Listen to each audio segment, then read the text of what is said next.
Hello mga kaklamsi, good morning sa inyo. Tara, samahan nyo ako magkape kasi mamaya-maya aalis kami. Pupunta kami ng SM Valenzuela ng asawa at anak ko. Kaso yun, itong anak ko bago makaalis, natulog pa. Pero wala siyang nagawa. Binitbit rin namin siya ng asawa ko.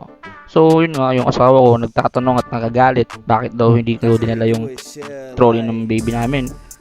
Bakit pa namin kailangan magdala ng trolley? May dala naman kaming baby carrier. So yun, habang naglalakad kami papuntang kanto, laking tuwa ako dahil may nakita akong tricycle. Kasi alam niyo mga kaklamsi, medyo matagal lang hintayan ng tricycle dito dahil hindi naman totally terminal yung sakayan na yan. Tapos ayun, habang bumabiyahe kami, inauntog ba yung baby ko dahil ang lubak ng mga daanan.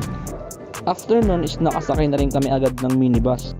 At itong asawa ko pagdating ng SM is food trip agad ang hanap. Food court pala. So yun, dumating nga kami ng food court para kumain agad. Tapos itong baby namin is tamang iyak lang.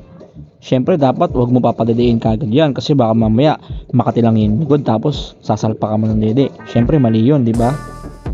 Tapos yun, dumating na nga yung order namin at yung baby namin nakatingin. Subukan ko kaya, haha, joke lang po. Ang order ko nga pala dyan is bibimbap. Tapos sa asawa ko naman is pesto with chicken wings. After namin yan is nag-picture kami dahil nakapamili na rin kami niyan. So yun na, hanggang dito na lang guys. Salamat sa inyo mga kaklamsi.